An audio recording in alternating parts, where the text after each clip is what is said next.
Well, okay, I'm really just squeezing this video about 2023 into the first month of 2024, aren't we? It's like right at the end of January. Last year, I watched a grand total of 29 films. I know that doesn't sound a lot to some of you, but it's an amount, and I'm going to review every one of them in like 30 seconds or less each. Let's go. But before I do that, hi, I'm Phil, welcome to my channel. I like to talk about all the geeky pop culture that I like, including films, and Doctor Who, and Red Dwarf, and other things. What I'm talking about today is the films I watched last year. Now, it wasn't a great film watching year for me, really. I didn't watch that many films, 29.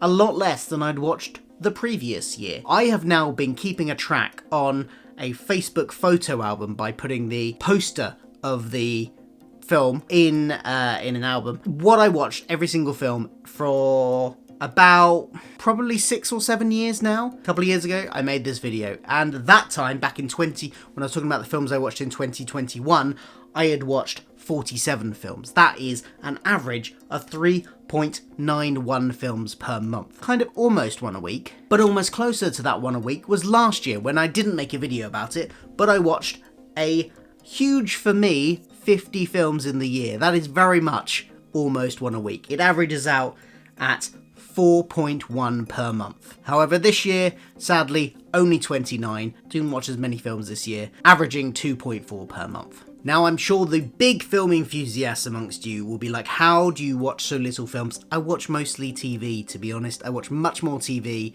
and YouTube than I do films, but I do still love films, so I like to record them. So I'm going to do every film I watched and the very quick review in 30 seconds or less of every film I watched in the last year. To clarify, these aren't new films. These aren't films that I've necessarily seen even for the first time. Some of them I've seen when I was a kid and I'm watching again now. These are just every film that I have watched last year. Barely any of them came out last year. So let's go. First film I watched was Everything, Everywhere, All at Once, which is a contender for my favourite film of the year. It's completely bonkers weird. I love bonkers weird. The multiverse explored in a really interesting way from the viewpoint of an ordinary person dealing with their ordinary life before being thrust into the world of universe jumping. It's got great action, spectacular visuals, some interesting philosophizing through the medium of bagels. Absolutely loved it. Gave it a 9.5 out of 10. Next, I watched Snow White. Because it was Disney's 100th anniversary, I thought I would try and watch all the Disney classics in the year. Didn't get very far, but there will be a reoccurring film on this list of lots of Disney films in order. Starting with the very first one, I found it a bit boring. Frankly, it's got a couple of good little bits with the dwarfs. I like the dwarfs most. Snow White is a bit boring. The love story is a bit boring. The songs are mostly a bit boring. I gave this a 5 out of 10. Another Disney one next, Pinocchio. Big improvement on Snow White in regards of the pace of storytelling, in regards of the animation. The songs are much more interesting. Jiminy Cricket was a highlight. I liked him, added a lot to it as the narrator and as comic relief, making it a less wooden, pun intended, character. I gave this a 6.5 out of 10. Not perfect, but moving in the right direction. The first MCU movie on this is Wakanda Forever, and I was very curious about how they would handle Chadwick Boseman's death after this and his passing within the film itself, and I think they did a pretty good job of that. It naturally is a more character-driven rather than action-driven film, which I think works really well for it. I thought the antagonist, Namor, was a very layered character as well, like Killmonger was before him. He created sympathy for his situation, if not his actions. It will be interesting to see what they do with Wakanda after this film. I gave this an 8 out of 10. Next up is Ant-Man and the Wasp: Quantumania, another MCU, not as good as Wakanda Forever. I've seen lots of people really slating this film in some parts, and yes, the CGI is very ropey in parts. But overall, I would say the story, while not great, is middling. It's not terrible. In my personal opinion, it's just not got anything that really stands out as great in it. Some things I did like. The dynamic between Scott and his daughter, I thought that was really good. I like Jonathan Majors as Kang. Yeah, that hasn't aged well. Yeah, I mean, it was a good performance. Hopefully we'll never see him again. And I really like the jelly-like alien creature that envied Scott's holes. I like the way he ran.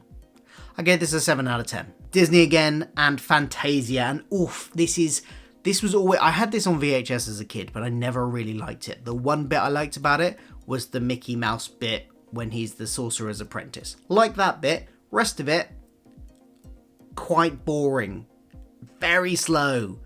And, you know, there's not much, obviously it's not plot, it's a musical concert with a few animations, and not much in the way of story, even in the little bits. So, yeah, not for me. I gave it a 4 out of 10. Don't get me wrong, the visuals are lovely in parts, but I don't know, I was just bored. Dumbo next, and while this includes some of the sort of era of Disney's tendencies for like slow, stylistic things that I wasn't particularly keen on, especially that harkened back to Fantasia in some parts, that were quite slow, I like this one most out of all the Disney ones that I've got to in this list so far. It helps that it's a really short film, actually. It's surprisingly short. Much more than I remembered it being. It's also emotionally moving, it has good songs, good visuals. So overall, this I gave a 7 out of 10. Next, I watched Creed 2, which I had watched Creed 1. This is the spin-off in the Rocky franchise, and absolutely loved it when I saw it several years before, but for some reason hadn't got around to Creed 2, and I knew Creed 3 was coming out fairly soon, so I wanted to watch this ahead of that. I mean, I think this is a slightly lesser film, despite the fact that it's more heavily tied into the Rocky franchise, with the links back to Rocky 2 and, or was it Rocky 3? The one where Creed's dad dies, Apollo Creed dad dies, fighting the Russian guy, and him going in there to battle the Russians again in this one. So a lot more personal ties, yet it felt less personal in a way. So I wasn't sure I liked this one as much, but it was still a really good film. I actually really love the Rocky franchise. I've come to love it over the last few years, and I'm looking forward to more in the Creed spin-off series. I think there's a 4th one in the works now. I gave it a 7 out of 10. Straight in, I then went to the cinema. This one didn't have Rocky in it. The previous 2 Creed films had Rocky as a character in it. This one didn't, and I would say this series is now evolving past the need to so heavily tie into the Rocky franchise. And it's kind of become its own thing. I really love that. This one was a very personal story for Adonis Creed, and I think that is what you need for these films. That's when Rocky worked best. That's when these films work best, when it's a really personal story for the main character, and this one was so much more. Again, had Jonathan Majors in it, so it's now tarred a little bit with what's been going on with him, but it's still a really good film. It also did some really interesting visual stuff with the fights that they hadn't done before, which I really liked. I gave this an 8.5 out of 10. I really like this one. It may be my favourite Creed film so far. Next up is the Super Mario Brothers movie, and I thought this was a lot of fun. You know, Chris Pratt actually did a quite good job as Mario. I was skeptical going in, but he was fine, and the world they created felt really true to the video games. And, you know, the plot may not have been that strong, but if you're a fan of the Mario games, which I am, then there was a lot to love about this film, and you just relax into it and enjoy it. I gave it a 7.5 out of 10. I think partly, you know, my love for the video game franchise helped that, but, you know, it's a fun film. I think kids will enjoy it, adults who love the games will enjoy it. It's a good film. Next up was Tolkien, a biopic of the writer of the Lord of the Rings books, and I thought it was a really interesting biopic. Nicholas Hoult did a fabulous job as the title character. I liked the way it weaved elements of how he was inspired for various things about Middle-earth into the story. Ty Tennant, David Tennant's son, is in it as well, so that was a nice spot. I gave it 8 out of 10. Another MCU one next, Guardians of the Galaxy Volume 3. I thought this was a very fitting end to the trilogy of Guardians of the Galaxy films. Very heartwarming, as the others had been. The comedy was great, the fight choreography was great, and it was great to see all of the characters get their moments to shine. Probably this is my favourite MCU movie of this phase, and I gave it 8 out of 10. So with my wife and daughter, we'd been watching the High School Musical films in the previous year, and we finished that up this year with High School Musical 3. I was honestly expecting a few more. I like musicals, and you know what? I quite liked High School Musical 1. A lot less so number 2. But with 3, because it was one that got a cinema release as opposed to the first 2 being made for TV movies, I expected this to have a lot better songs, and it had one that was really catchy and the rest are completely forgettable. Oh, and of course the dialogue's as cheesy as ever, but that's been there the whole time. You gotta go in expecting that and take it for what it is. It's better than the second one, but it's not as good as the first. I gave it 6 out of 10. Next up was Tetris. This was I think it was on Apple, about the origin of Tetris and how it was brought to the US market and the worldwide market from its origins in Russia. It was really great. I really enjoyed this film. There's a kind of like espionage element slightly because you got the KGB involved in this trying to stop the game getting out.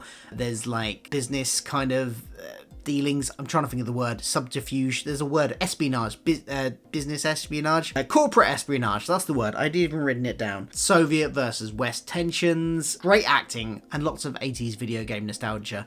I gave this 9 out of 10. It was a really good film. Go watch it if you haven't already. Next up is a Netflix original film, a kind of rom-com murder mystery thing with Jennifer Aniston and Adam Sandler playing a couple who get embroiled accidentally in this murder situation. I hadn't seen any Adam Sandler films for a long time, since the early 2000s, and I wouldn't say this one lit me a light. I wouldn't say it made me want to go out and massively seek out more of his films.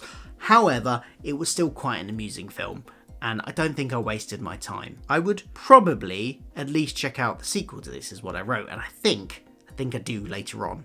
7 out of 10. Now, I thought when I watched Everything Everywhere All at Once that was going to get my film of the year right at the beginning of the year, but then something came along about midway through that blew me away. Absolutely amazing, top class film. My film of the year, without a doubt, is Neona. This I watched by pure chance. We were going to watch something with my 3-year-old son. We let him pick.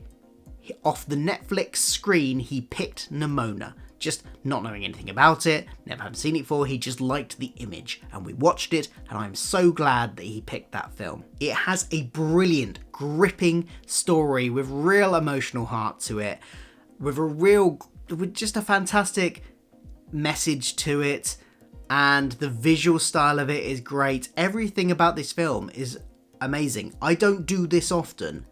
I very rarely do this, but I gave this a 10 out of 10. I cannot fault this in any way. This film is perfect. If you have not seen Neona, go watch it. It's amazing. A classic next, Labyrinth. We wanted to introduce this to my daughter. She didn't like it. I don't know why. It's a classic, right? It's got great songs, really imaginative world. The puppetry is brilliant, a great story, brilliant fantasy world. I said that already. What's not to love? It is great. Nostalgia may be playing a part. David Bowie is, of course, amazing. Oh, I gave this 10 out of 10 as well. I was obviously in a good mood after watching Neona, but I gave this a 10 out of 10 as well. Good nostalgia. Bambi next. This was actually the first time I'd watched Bambi as an entire film, and a lot of it feels like an extended Fantasia sequence. And given how much I didn't like Fantasia, you're probably guessing where I'm going with this. Yeah, it's kind of just pretty pictures of animals bouncing around to kind of orchestral music. That's a lot of the film, and I'm not really here for that. It's just a bit dull. I need some story, and there's not much story to this. Like, there's almost no plot at all for about the first half an hour. I will say the last 20 minutes or so were quite interesting, but out of the whole film, that's quite bad. I gave this a 4.5 out of 10. Then we're into the weird era of Disney, where you get films that are made up of short films, little animated shorts compiled into films. The first of these is Saludos Amigos. I'd never seen this before. It's kind of a documentary about South America, and there's live action segments, and then there's little cartoon stories in there as well. It's odd, to say the least. This period of Disney lasted about 8 years where they released these type of films. I gave this one 5.5 out of 10. Some of the animation was alright. Some of the stories were more interesting than others. I don't think the live action segments worked at all. The next one of these is the Three Caballeros, which I did like a little bit more.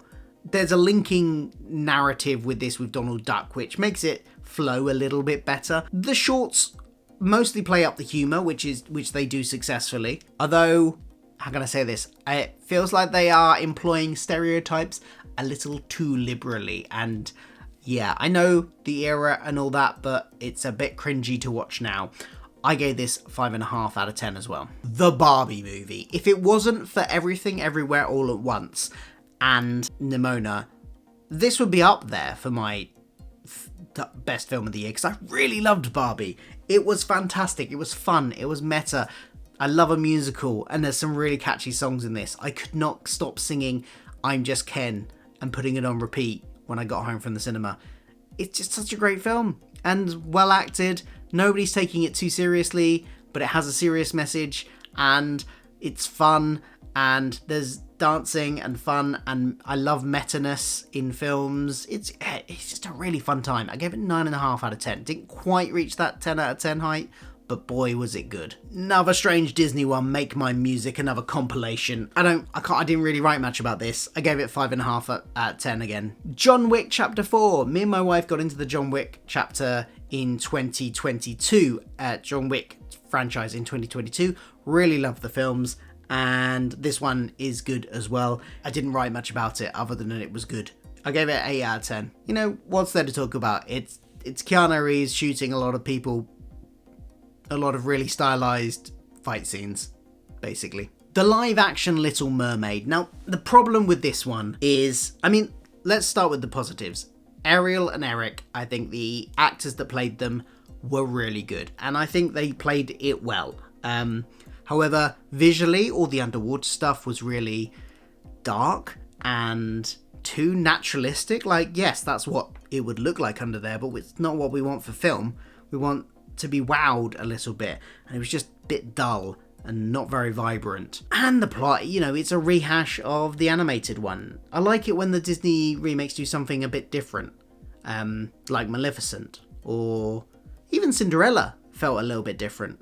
But this one, no. It was enjoyable enough to watch, but I wouldn't watch it again.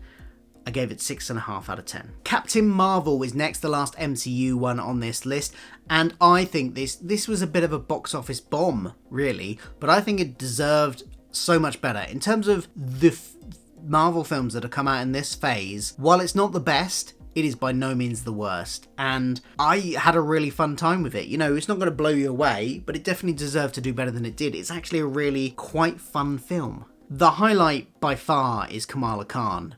The character of Kamala Khan is absolutely hilarious and pivotal to this movie being as fun as it is. Her energy is infectious, and all the best comedy comes in her scenes. I will say the villain is a bit lackluster, but I was having so much fun watching the trio of good guys that I didn't mind too much the villain being not that great. Yeah, it could have been a better movie with a better villain, but it is still an enjoyable movie. I gave it 7 out of 10. The last Disney film I watched last year even, which shows you just how far we got into that plan to watch all of the Disney films in the year of their 100th anniversary, not very far, was Fun and Fancy Free. This is made up of 2 short films. First one is about a circus bear who goes out into the wild and falls in love, and it has, again, some questionable elements, including the implication that if you love someone, you hit them.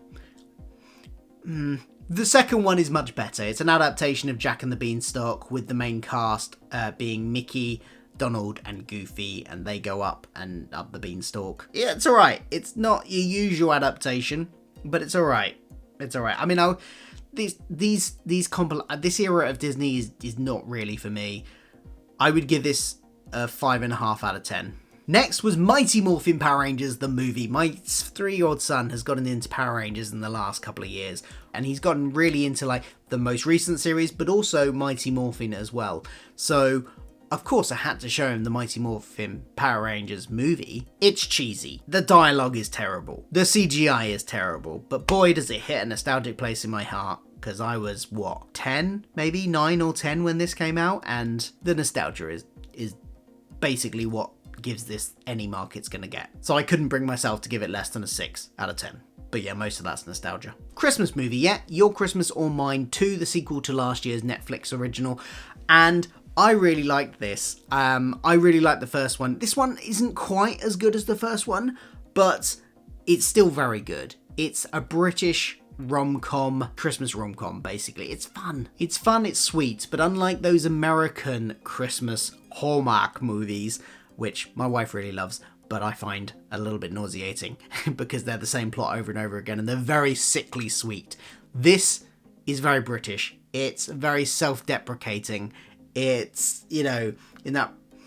Yeah, it's not a Hallmark movie. It's kind of the British version of that, which makes it so much better. No offense, Americans. I gave it a 7.5 out of 10. And finally, another Christmas movie to end the year on. Watch The Muppets Christmas Carol, which of course is a classic and the best version of a Christmas. I was going to say the best version of the Muppets, maybe, but it's definitely the best version of A Christmas Carol. It has great catchy songs. The Muppets are funny. Michael Caine plays it completely straight, and it works so well. He's a brilliant Scrooge. What's not to love about this film? I gave it a 9 out of 10. Somebody asked me why I didn't give it 10 out of 10. And I couldn't really give them a reason other than, like, yeah, it's good. It's great. It's the best version of this story, but it's not quite 10 out of 10. But 9 out of 10, still a really good score. So that's every film I watched last year. I'm hoping to watch more this year. I'm going to get back up to 2022 levels and watching, like, one a week. How am I doing so far? Well, so far this year, in January, I've only watched 2 films, so I'm not doing great so far. I'm doing worse than I was last year. So I need to get on that. Look, tell me in the comments below what your favourite film you watched last year was. Doesn't have to be one that came out last year. Just one you watched last year. Let me know what was your favourite. I'll be back for more videos about film, about Doctor Who, about Red Dwarf, and all those sort of things soon. So, you know, stick around. Hit subscribe, hit the like button, all that stuff. Thank you for watching. I'll see you soon. Goodbye.